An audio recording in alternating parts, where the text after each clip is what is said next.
Hello guys, welcome back to the channel. तो क्या तुम भी 11th में हो, 12th में हो, इस साल बोर्ड्स का एग्ज़ाम देने वाले हो? देखो, मैंने ऑलरेडी अपना 12th बोर्ड एग्जामिनेशन दे दिया है, ठीक है। और अगर तुम इस साल बोर्ड्स देने वाले हो तो मैं तुम्हें कुछ ऐसे 5 स्ट्रैटेजी बताने वाली हूँ जिन्हें तुमने अगर अच्छे से फॉलो कर लिया तो तुम वो गलती नहीं करोगे जो मैंने की थी। पहली बात तो जो गलती मैंने की वो मैं कोशिश करूँगी कि मैं तुम्हें बताऊँ ताकि तुम उसे ना करो।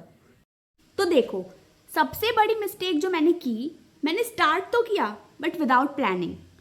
प्लानिंग सबसे पहला फंक्शन होता है ना मैनेजमेंट का। अगर तुम 12th में हो तो तुम्हें पता होगा, लेकिन अगर तुम 11th में हो तो तुम्हें पता चलने वाला है। तुम्हें स्टार्टिंग से ही स्मार्ट स्टडी करनी है, ना कि सिर्फ रट्टा मारना है, पढ़ना है, ठीक है। समझ के करोगे, अच्छे से सब कुछ तुम्हें समझ में आएगा और रटना नहीं है। एंड डेफिनेटली जो पहला मिस्टेक जो मैंने किया, अकाउंटेंसी पे फोकस नहीं करना। मैंने पहले कहा था कि बिजनेस स्टडी और मैक्रो इकोनॉमिक्स तुम 12th में जाके पढ़ सकते हो अगर तुमने 11th में अच्छे से नहीं पढ़ा तो, बट अकाउंटेंसी तुम्हें 11th से ही पढ़नी है अच्छे से, क्योंकि अकाउंटेंसी का बेस तुम्हारा स्ट्रांग होना चाहिए। मुझे लगा कि अकाउंटेंसी 12th में जाके पढ़ना स्टार्ट करना कोई बात नहीं, 11th में मैंने ऐसे ले लिया, इसलिए अकाउंटेंसी ने लास्ट में जाके मेरा जीना दुश्वार किया हुआ था। क्योंकि अकाउंट्स का पेपर बहुत ही टफ आता है। अगर तुम अच्छे से नहीं करोगे अकाउंट का प्रिपरेशन तो तुम्हें बहुत ज़्यादा प्रॉब्लम होगा लास्ट टाइम में।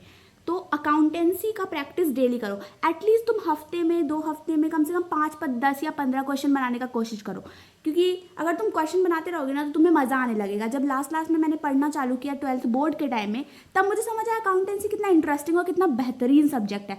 बस था कि पहले से मैंने प्रैक्टिस नहीं की, मुझे लगा कि प्रैक्टिस छोड़ो, बहुत ही बोरिंग है। बिजनेस स्टडी मैक्रो पे फोकस किया लेकिन अकाउंटेंसी को इग्नोर किया। तो अकाउंट्स को इग्नोर नहीं करना है। रोज़ एटलीस्ट हफ्ते में 2 दिन तुम्हें अकाउंटेंसी को देना है और 5 से 6 क्वेश्चन डेली सॉल्व करने हैं। Point number 2, previous year question. देखो, तुम अगर सिर्फ अच्छे से PYQs भी सॉल्व कर लो ना 3-4 साल के, तो तुम्हारे अच्छे खासे नंबर आ जाते हैं। क्योंकि मैंने देखा है, इस साल ही देखा है कि क्वेश्चंस बहुत रिपीट होते हैं, बहुत ज़्यादा रिपीट होते हैं। इवन सिर्फ नाम बदल के, सिर्फ मिस्टर की जगह मिसेस करके पूरा क्वेश्चन सेम टू सेम रहता है। इसलिए प्रीवियस ईयर क्वेश्चन पेपर और सैम्पल पेपर ज़रूर से ज़रूर सॉल्व करो। तुमने बुक नहीं भी पढ़ी है ना, सिर्फ क्वेश्चन तुमने अच्छे से प्रैक्टिस कर लिया ना, तुम्हारे बहुत अच्छे नंबर आ जाएंगे। Point number 3, written practice is must. Sticky notes बनाओ, अपने से लिखो। अगर तुम रिटन प्रैक्टिस करोगे ना तो वो बहुत ज़्यादा यूजफुल रहेगा। इवन अगर तुम BST में और इकोनॉमिक्स में थोड़ा कम भी प्रैक्टिस करो लिख के तो वो चलेगा, बट अकाउंटेंसी में तुम्हें रिटन प्रैक्टिस करना है, क्योंकि ऊपर से तुम बुक पढ़ के, चैप्टर पढ़ के अकाउंटेंसी नहीं बना सकते हो, तुम्हें उसे सॉल्व करना होगा। Accountancy is just like math. जैसे मैथ को बनाना पड़ता है वैसे अकाउंटेंसी को भी बनाना पड़ेगा, नहीं तो लास्ट में जाके अकाउंटेंसी का बहुत प्रेशर आ जाएगा और 1-1.5 महीने में तुमसे अकाउंटेंसी नहीं होगा। बुक 3 है, बहुत हार्ड है। बुक 3 को तुम अगर लास्ट में भी करोगे तो चल जाएगा, पर बुक 1, बुक 2 तुम्हें करना होगा। Issue of share, issue of debenture, ये सब चैप्टर काफ़ी ईजी और काफ़ी सिमिलर है, तो इन दोनों चैप्टर को पहले करने का कोशिश करो। पॉइंट नंबर 4, इंग्लिश और ऑप्शनल सब्जेक्ट को इग्नोर करना। अगर तुम्हारे पास ऑप्शनल सब्जेक्ट में हिंदुस्तानी वोकल म्यूज़िक है, क्योंकि मेरा वही था, और फिजिकल एजुकेशन या कुछ भी हो, उसे तुम लास्ट में थोड़ा बहुत कर लोगे, लेकिन इंग्लिश पे फोकस तुम्हें स्टार्टिंग से करना होगा। मेरे स्कूल में क्या था कि इंग्लिश पे कभी फोकस नहीं किया, हम लोग को लास्ट तक भी इंग्लिश नहीं पढ़ा है, जिसकी वजह से लास्ट में जाकर एग्जाम के 3-4 दिन पहले जब मैंने इंग्लिश का बुक पलटा तो मुझे समझ में आया कि कितने ही अजीब से वाहियात सब चैप्टर्स हैं इसमें। ऐसा नहीं है कि CBSE का सारा चैप्टर गंदा है इंग्लिश का, लेकिन कुछ पर्टिकुलर ऐसे चैप्टर्स है दो बहुत ही बेकार है, जैसे पोएट्स एंड पैनकेक, कुछ भी समझ में नहीं आ रहा था। टाइगर किंग, ये सब चैप्टर बहुत ही यूजलेस है, तो इन्हें तुम्हें अच्छे से उसका कॉन्सेप्ट समझना होगा और 2 दिन में रट के तुमसे नहीं होगा। इसीलिए तुम्हें इंग्लिश पे फोकस करना चाहिए। नोटिस राइटिंग, लेटर, ये सब चीज़ें, इनविटेशन, ये सब का फॉर्मेट तुम लास्ट में देख के कर सकते हो, लेकिन जो चैप्टर्स है बुक वाला है, जैसे विस्तास और फ्लेमिंगो, इसको तुमको थोड़ा पढ़ना होगा स्टार्टिंग से। तो तुम महीना में अगर 2-3 बार भी इंग्लिश पढ़ लो तो अच्छा खासा हो जाएगा।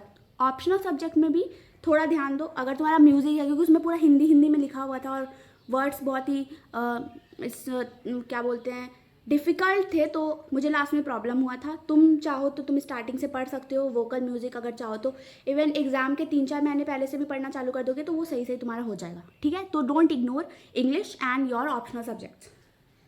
पॉइंट नंबर 5, फेक टीचिंग करो। अगर तुमने कुछ पढ़ा है ना तो तुम उसे पढ़ाओ, मिरर के सामने जाओ, खड़े हो जाओ और समझाने का कोशिश करो, या कोई अगर तुम्हारा फ्रेंड है ना तो उसको पढ़ाने का कोशिश करो। क्योंकि अगर तुम फेक स्टडिंग करोगे, फेक स्टडिंग का मतलब अगर तुम दूसरों को पढ़ाओगे, उसे समझाओगे कोई भी चैप्टर, तो वो चैप्टर तुम्हें पूरा लाइफ याद रह जाएगा। लाइक मैंने बहुत बार, मेरी फ्रेंड थी, उसको मैंने 2-3 चैप्टर समझाया, तो वो 2-3 चैप्टर में जितना चीज़ मैंने उसे समझाया ना, वो चीज़ मुझे आज तक रटा हुआ है अच्छे से। तो अगर तुम सेल्फ स्टडी के साथ साथ दूसरों को पढ़ाओगे या ग्रुप स्टडी करोगे तो ये ज़्यादा बेनिफिशियल होगा तुम्हारे लिए। क्लास में जब ब्रेक होता है या टाइम रहता है या कोई फ्री पीरियड रहता है तो उस टाइम पे तुम ये सब कर सकते हो। ऐसा नहीं है, मैं नहीं बोल रही कि तुम फ्री पीरियड को एंजॉय नहीं करो, करो, लेकिन अगर जैसे back to back 2 free period हो गया है तो उनमें एक फ्री पीरियड में तुम पढ़ाई भी कर सकते हो, जैसे कि दूसरों को पढ़ा सकते हो या मस्ती मस्ती में कुछ ऐसा गेम निकाल लो जिसे तुम पढ़ के खेल सकते हो। तो स्पेशली अगर तुम बीएसटी में प्रोसेस लर्न करने का बहुत अच्छा तरीका है, जैसे एज डाइज इफ, प्लानिंग का प्रोसेस हो गया, फिर कंट्रोलिंग का प्रोसेस और स्टाफिंग का प्रोसेस, इस सबको याद करने का बहुत सारा ट्रिक है जो कि बहुत सारे वीडियोस में यहाँ पे अगर होगा तो मैं लगा दूँगी, तो तुम उसे अच्छे से देखो और प्रोसेस को अच्छे से पहले ही निपटा लो, क्योंकि प्रोसेस से क्वेश्चन एक ना एक आता है। इस साल भी बीएसटी के पेपर में आया था। तो टिप नंबर 5 यही होगा कि तुम दूसरों को भी पढ़ाओ और ख़ुद को भी पढ़ो, क्योंकि अगर तुम अच्छे से प्रैक्टिस करके पढ़ाओगे दूसरे को तो तुम्हारा सेल्फ कॉन्फिडेंट भी बढ़ेगा और तुम कभी भी वो चीज़ भूलोगे भी नहीं। पॉइंट जो मैं तुम्हें बताना चाहती हूँ, 11th में अगर तुम 6 मंथ या 4 मंथ भी अच्छे से पढ़ लो ना, फोकस कर लो, तो अच्छा खासा स्कोर कर सकते हो 12th में जाके। और हाँ, अकाउंटेंसी को इग्नोर नहीं करना है, अकाउंटेंसी 11th से ही करना है, क्योंकि जर्नल एंट्री हमें 11th में ही पढ़ाया जाता है और पूरे के पूरे बुक में 80% जर्नल एंट्रीज़ ही हैं।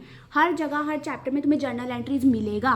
तो जर्नल एंट्री वाला जो एक चैप्टर है उसको बहुत अच्छे से पढ़ो, और जितना भी फॉर्मेट्स है और ब्रैकेट्स है, कैलकुलेटर को ख़रीदो मत, क्योंकि कैलकुलेटर अलाउड नहीं है। हम लोग को पूरा टाइम कैलकुलेटर से प्रैक्टिस करवाया गया, जिसके कारण हम लोग क्वेश्चन बनाने में सिर्फ कैलकुलेटर पे डिपेंड हो गए थे और खुद से क्वेश्चन सॉल्व नहीं करते, और लास्ट में जाके बोला कि कैलकुलेटर अलाउड नहीं है। तो मुझे नहीं लगता इस साल भी कैलकुलेटर अलाउड होगा। तो कैलकुलेटर से प्रैक्टिस मत करो। अगर तुम्हारे स्कूल में बोलता है कैलकुलेटर से ही प्रैक्टिस करो तो मत करो, तुम हाथ से करो, क्योंकि अगर उससे करोगे तो अच्छा खासा तुम्हारा प्रैक्टिस हो जाओगे, लास्ट में तुम्हें प्रॉब्लम नहीं होगी। बट अगर तुम कैलकुलेटर यूज़ कर रहे हो तो तुम्हें फिर कैलकुलेटर पे डिपेंड हो जाओगे तुम, और फिर तुम लास्ट में जाके अच्छे से उसको मैनेज नहीं कर पाओगे। हम लोग लास्ट में इतना पैनिक हो गए थे कि सबने बोला था कैलकुलेटर अलाउड है, जब लेके गए वहाँ पे तो सेंटर पे बोलता है कैलकुलेटर अलाउड नहीं है, इसे ले जाओ। तो इसलिए कैलकुलेटर पे फोकस मत करो, मत खरीदो, पैसे बर्बाद मत करो, उस पर हाथ से सॉल्व करो। Last but not the least, ये जो भी वीडियोस में मैं तुम्हें टॉपिक बताती हूँ ना, ये सब मैं खुद से बताती हूँ, अपने पर्सनल एक्सपीरियंस से बताती हूँ कि जो गलती मैंने 11th और 12th में की वो सब तुम ना करो। तो ये कोई भी स्क्रिप्टेड वीडियो नहीं है कि मैं ChatGPT से छाप के तुम्हें बता रही हूँ, ये सब मैं अपने पर्सनल एक्सपीरियंस से बता रही हूँ ताकि तुम्हारी हेल्प हो जाए आगे चल के।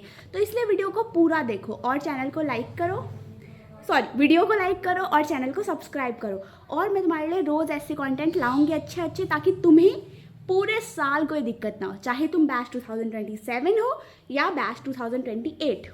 सो all the best to you all, bye bye.